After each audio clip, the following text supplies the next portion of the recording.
L'an dernier, avec les mecs de la classe, on se disait que t'étais une salope. Story time d'avril. Alors aujourd'hui, je vais vous raconter un sale move d'un de mes ex. Donc, ce qui s'est passé, c'est que quand j'étais en troisième, j'avais un groupe de 3 meilleurs potes, on était un groupe de meufs. Dans ce groupe, il y avait une des meufs qui s'appelle Julie, c'était genre une bombe atomique. Elle correspondait clairement au stéréotype de beauté. Petite blonde aux yeux bleus, lèvres pulpeuses, sourcils marqués, taille fine, teint hâlé. Et en plus, elle était hyper drôle. Et dans notre classe, il y avait un mec qui s'appelle Fabien. Et Fabien et Julie étaient assis à la même place en anglais. Ils rigolaient de ouf ensemble et tout. Et Julie est tombée amoureuse de Fabien. Et à un moment, elle me l'a annoncé, mais elle était genre un peu honteuse parce que Fabien, c'est genre tout le contraire du stéréotype de beauté, justement. Genre le mec blanc, un peu gros, avec des lunettes qui se teinte au soleil, avec le crâne rasé, des tout petits yeux. Bref, il était pas genre hyper beau, mais il était hyper drôle. Et elle sentait vraiment une tension romantique et sexuelle de ouf avec lui. Et bon, petit à petit, ils se rapprochent, ils s'envoient des messages, nanana. Arrive l'anniversaire de ma pote Julie, et le jour de son anniversaire, il y a nous, toutes ses copines, et Fabien. Et ils passent un moment, tous les deux, dans une chambre. Et quand ils repartent, nous on est là, alors il se passait un truc. Et en fait, elle nous dit que bah non, pas vraiment. Et les mois continuent à passer, et petit à petit, elle se rend compte que Fabien, bah en fait, il lui envoie moins de messages, il est moins réactif. Plus ça va, moins elle y croit. Plus elle se rend compte qu'en fait, elle s'était montée la tête et qu'en fait,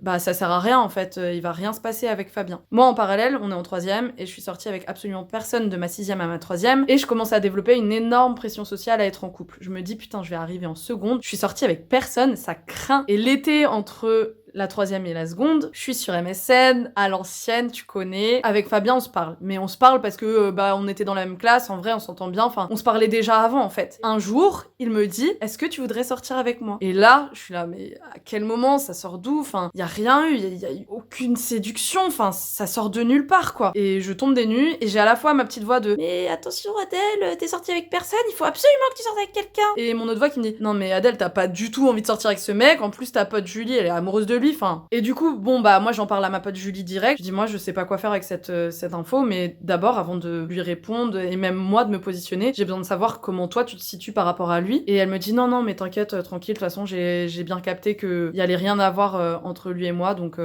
let's go. Et je me dis, bon, bah, allez, Adèle, fous-toi un coup de pied au cul, de toute façon, il faut que tu sortes avec quelqu'un, quoi. C'est horrible. De manière générale, tu vois, normalement, t'es pas censé t'obliger à sortir avec des gens avec qui t'as pas envie, juste parce que c'est la honte. Tu devrais pas avoir honte d'être sorti avec aucune personne, que ce soit en seconde comme quand t'as 40 ans, en fait. Du coup, je lui dis, ok, vas-y, on teste. Au bout de 2 semaines, je dis à Fabien, en fait, y a rien. Enfin, moi, je me sens pas bien avec toi, donc je préfère qu'on se sépare. Et là, il me dit, non, s'il te plaît, laisse-moi une chance, tu vas voir, c'est trop bien de sortir avec moi, blablabla. Bla, bla, bla, bla.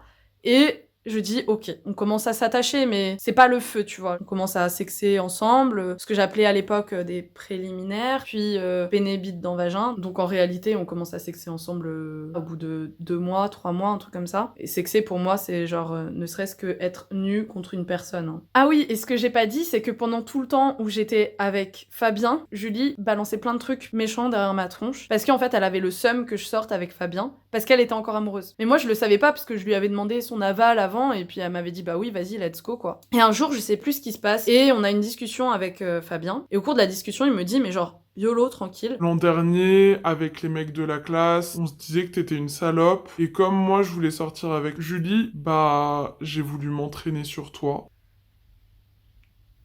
Le premier mec que j'ai eu, le premier mec avec qui j'ai fait des trucs sexuels. Les histoires de réputation de salope et tout, c'est pas ok, mais en plus, c'était basé sur rien. Enfin, je veux dire, j'étais sortie avec personne, je ne sexais avec personne, j'avais rien à mon compteur, quoi. C'était juste ma gueule qui plaisait pas. Je crois que juste parce que un jour, les mecs, ils te parlaient tout le temps de masturbation, tu vois. Et à chaque fois, ils me disaient, Adèle, ouais, tu te mets combien de doigts, tu te mets combien de doigts?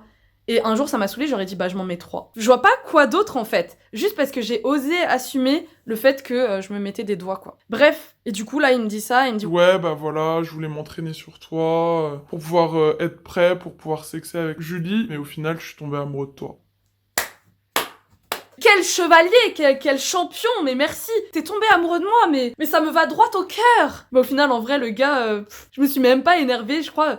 Je l'ai gardé en moi, mais je me souviens pas m'être énervée qu'il m'ait dit ça. Et je l'ai même pas largué après ça.